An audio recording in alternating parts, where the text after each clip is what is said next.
నూతన సంవత్సర వేడుకల సందర్భంగా ఎలాంటి అవాంఛనీయ సంఘటనలు ప్రమాదాలు జరగకుండా 31వ తేదీ రాత్రి 8 గంటల నుండి జనవరి 1వ తేదీ ఉదయం వరకు నెహ్రూ ఔటర్ రింగ్ రోడ్డుతో సహా అన్ని ఫ్లైఓవర్లపై విమానాశ్రయానికి వెళ్లే వాహనాలకు తప్ప మిగతా వాహనాల రాకపోకలు నిలిపివేస్తున్నామని Medchal division traffic DCP Venugopal Reddy తెలిపారు. కూకట్పల్లి ట్రాఫిక్ పోలీస్ స్టేషన్లో ఏర్పాటు చేసిన విలేకరుల సమావేశంలో ఆయన మాట్లాడుతూ ప్రజలు వాహనదారులు రోడ్లపైకి వచ్చేటప్పుడు సామాజిక బాధ్యత పాటించాలని, అలాగే నూతన సంవత్సర వేడుకల్లో యువత మద్యం సేవించి వాహనాలు నడిపితే ప్రమాదాలు జరిగే అవకాశం ఉంటుందన్నారు. ఒకవేళ మద్యం సేవించి హెల్మెట్ లేకుండా నియమ నిబంధనలు పాటించకుండా వెళ్లే వాహనదారులపై చట్టపరమైన చర్యలు తీసుకుంటామని తెలిపారు. ఒకరు వాహనం అజాగ్రత్తగా నడిపితే ఇంకొకరి ప్రాణాలకు ముప్పు ఉండవచ్చని అన్నారు. ఓ వ్యక్తి ప్రమాదంలో మృతి చెందితే సదరు వ్యక్తి కుటుంబం రోడ్డుపై పడుతుందని, ఒకరి నిర్లక్ష్యంతో మరొకరు ఇబ్బందులు పాలవుతారని డీసీపీ చెప్పుకొచ్చారు. డిసెంబర్ 31 రోజున 12 బృందాలతో పటిష్ట డ్రంక్ అండ్ డ్రైవ్ తనిఖీలు చేయనున్నట్లు అడిషనల్ డీసీపీ మీడియా సమావేశంలో వెల్లడించారు. చట్టాన్ని అతిక్రమించకూడదు అంటే వీళ్ళు బాగా ఆల్కహాల్ తాగేసి కన్జ్యూమ్ చేసి వాళ్ళు నడపడం అనేది చట్టరీత్యా నేరం. ఇన్ జనరల్గా కూడా తాగి నడిపించడం అనేది నేరం.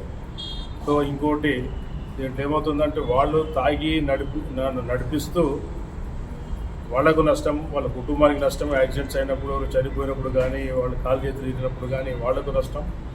తర్వాత ఎవరైతే ఏమి తాగకపోయినా కూడా రోడ్ మీద పోయే వాళ్ళు ఉంటారు, లా అవేర్నెస్ సిటిజన్స్ ఉంటారు, అటువంటి వాళ్ళు కొద్దిగా రూల్స్ ఫాలో అయిపోతూ ఉంటారు కదా, వాళ్ళకు కూడా ఇటువంటి వాళ్ళతో నష్టం కలుగుతుంది. జనరల్గా ఇద్దరు నష్టపోడు, ఇద్దరు నష్టపోతూ ఇంకోరు కూడా నష్టం కలిగజేస్తారు యాక్సిడెంట్ చేసి.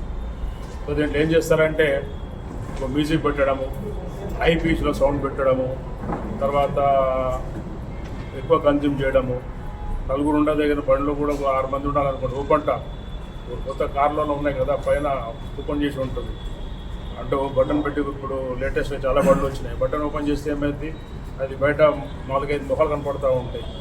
సో పోతే సేవ్ చేయడము, కేక్ ఉంటే కేకు ప్రాసెస్ పడేయడం, బయట పైన పడేయడం, గట్టిగా పొంగి పెట్టి అరవడం చేయడము ఆ కార్ల ద్వారా చేస్తుంటారు. బట్ బైక్ నడిపిస్తూ కూడా ట్రిపుల్ రైడింగ్ మల్టిపుల్ డ్రైవింగ్ అయిపోతుంది. సో ఎక్కువ హై పిచ్, తర్వాత సౌండ్ పెట్టడము, ఎక్కువ నాయిస్ చేయడము, అన్నీ కట్లు కొట్టుకుంటూ పోవడము, ఓవర్ స్పీడ్గా పోవడము, ఇవన్నీ ప్రొహిబిటెడ్. వీటన్నిటి మీద యాక్షన్ ఉంటుంది. ఎందుకంటే అందరూ ఇప్పుడు మీకు తెలుసు సిటీ అంతా కెమెరాస్ ఉన్నాయి. ఇప్పుడు ఎక్కడ కూడా ఏదో ఫెస్టివల్ ఉంది కదా మేము ఇష్టం వచ్చినట్టు చేస్తాము, ఎవరు ఏం చేయలేరు అనుకోకూడదు. ఫెస్టివల్ చేసినా ఏం చేసినా చట్టానికి లోబడే లా ఎట్లుందో దాని ప్రకారం పోతే బాగుంటుంది, ఎవరికి ఉండదు. ఇక్కడ ఏమవుతుందంటే పట్టుబడిన తర్వాత అది చేసిన తర్వాత నాకు వాడు తెలుసు వీళ్ళు తెలుసు అని మీకు కూడా తెలుసు, ఫోన్లు చేయాలంటే మేము ఏమి చేయలేము, దాంట్లో ఫిక్స్డ్ అయిపోతుంది. ఎందుకంటే కెమెరాస్ ఉంటాయి, మళ్ళీ మేము సపరేట్గా కూడా ఇంకెక్కువ కూడా కెమెరాస్ పెడుతున్నాం. సర్ప్రైజింగ్ చెకింగ్ ఉంటుంది, ఎక్కడైనా చేస్తాం. ఇప్పుడు ఈరోజే మీకు కూడా తెలిసి ఉంటుంది. ఇప్పుడు ఇదొకటి డ్రగ్స్ కూడా వాళ్ళకి డ్రాగన్ సెపరేట్ ఇంకోటి 2 మెషిన్స్ వచ్చినాయి, ఎక్విప్మెంట్స్, ఆ డివైసెస్ వచ్చినాయి. దాని ప్రకారం ఎవరో సస్పెక్ట్ అనిపిస్తే ఆ పక్కలో తీసుకొని పోయేసి సలైవా తర్వాత యూరిన్ ఎగ్జామ్ చేస్తారంటారు. సో అది కూడా ఉంది కాబట్టి స్ట్రిక్ట్గా ఉంటుంది. కాబట్టి మీ ద్వారా నేను ఈ న్యూ ఇయర్ సెలబ్రేషన్ అంతా చేసుకుంటారు. ఫ్లైఓవర్ మీద అన్నీ క్లోజ్ ఉంటాయి, ఏదైనా ఉంటే కింద నుంచి పోవడం జరుగుతుంది. డ్రంక్ అండ్ డ్రైవ్ పాయింట్స్ ఎన్ని ఉన్నాయి సార్ మన లిమిట్స్లో? డ్రంక్ అండ్ డ్రైవ్ పాయింట్స్ టోటల్గా చాలా వేసేసినాము. ఎందుకంటే రేపు సర్ప్రైజ్ చెక్ ఉంటుంది. ఎట్లుంటారంటే మేము చెప్పినాం అనుకోండి, ఈ పాయింట్లో అనుకుని ఈ పాయింట్లో ఉంటానేసి మళ్ళీ వాళ్ళు అక్కడ నుంచి వెళ్ళిపోతూ ఉంటారు. కాబట్టి వీళ్ళు వాళ్ళు ఇంపార్టెంట్ జంక్షన్స్ ఎక్కడ మేము అన్ని యాంగిల్లో, అంటే ఇప్పుడు ఎట్లుంటుందో ఒక దగ్గర ఎస్కేప్ అయినా ఇంకో దగ్గర పట్టుకుంటట్టు ప్లాన్ వేసుకుంటాం. ఈ డ్రంక్ అండ్ డ్రైవ్లో ర్యాష్ డ్రైవింగ్ వస్తే పోలీసు వాళ్ళని కూడా వెహికల్ గుద్దిస్తున్నారు కదా. సో లాస్ట్ టైం కూడా బ్యాకప్ టీము ఇన్ టైంకి రావట్లేదు అనే దాని మీద, ఇప్పుడు వాళ్ళు స్పీడ్గా వచ్చినప్పుడు ట్రాఫిక్ పోలీసులు ఉంటున్నారు, వాళ్ళ మీద వాళ్ళు ర్యాష్గా రుబాబ్ చేయటం గుద్దేయటం చేసినప్పుడు బ్యాకప్ టీమ్ ఎర్లీగా రావట్లేదు అనేది లాస్ట్ టైం కూడా ఒకసారి వినపడింది సార్. దాని మీద బ్యాకప్ టీమ్ అనేది పికప్ క్విక్ రావట్లేదు, సివియర్గా ఉంటుంది అంటారు. పనిష్మెంట్ సివియర్, ఎందుకంటే ఈసారి మోర్ కెమెరాస్ పెడతా ఉన్నాం. అట్లా జనరల్గా ఏంటంటే ఆర్గ్యుమెంట్ చేస్తూ ఉంటాం, ఎవ్రీథింగ్ రికార్డెడ్. మేమైతే మంచి మర్యాద ఉంటాం, మర్యాద ఇప్పుడు మాకు చెప్పాం, మంచిగా మాట్లాడటం చేస్తాం, ఏదైనా according to law dual proceed. అందుకే చెప్తాను, వాళ్ళు కూడా దురుసుగా ప్రవర్తించొద్దు. మా వాళ్ళు కూడా ఎవరు అట్లా ఉంటారో చెప్పాము, బ్రీఫింగ్ చేశాము.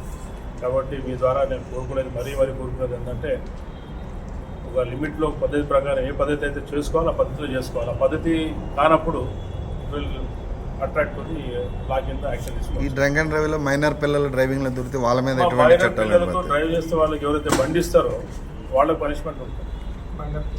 పనిష్మెంట్ ఉంటుంది, లైసెన్స్ క్యాన్సిలేషన్ రాస్తాం. ఎందుకంటే డ్రంక్ అండ్ డ్రైవ్ బండి ఎవరు ఇస్తారు, వాళ్ళ ఫాదరు బ్రదరు ఎవరైతే రిజిస్టర్డ్ ఉంటారో వెహికల్ రిజిస్టర్ అతనికి ఇచ్చినప్పుడు ఈజ్ ఆల్సో లైబుల్, అతను కూడా సమాన బాధ్యత ఉంటుంది. కాబట్టి మెయిన్ ఇంపార్టెంట్. రాత్రి 12 గంటలకు కాదు సార్, ఎన్ని గంటల వరకు పర్మిషన్? 1 వరకు 2 వరకు టైం. కూడా ఎట్లుంటారంటే రాత్రి 12కి వెళ్ళి చెక్ చేస్తారు, మనం 8, 9 తాగితే ఎవరు చెక్ చేయరంటారు. సో అట్లా కూడా ఉంటుంది. కాబట్టి మేము 8 o'clock నుంచి మేము రెడీగా ఉంటాం. అంటే ఈ సంబరాలు చేసుకోవడానికి పీరియడ్ ఆఫ్ అంటే అన్ని బై షార్ప్ బై 1కి క్లోజ్ అయిపోవాలి. 12:45 షార్ప్ 1 లోపల చేసుకోవాలి. చాలా గమనించేది ఏంటంటే బాగా ఓవర్ స్పీడ్, హ్యూజ్ నాయిస్ ఎక్కువ ఉంటే ఏం చేయలేరులే అనుకుంటారు అనమాట. మేము వెళ్ళుకున్నాం కదా ఇంత క్రౌడ్లో నన్ను ఎవరేం అనలేరు, పట్టించుకోలేరు అంటారు. అది తప్ప, ఎందుకంటే కెమెరాస్ ఉన్నాయి, ఫిక్సప్ అయిపోతారు, పట్టుకుంటాము. ఎస్కేప్ అయినా కూడా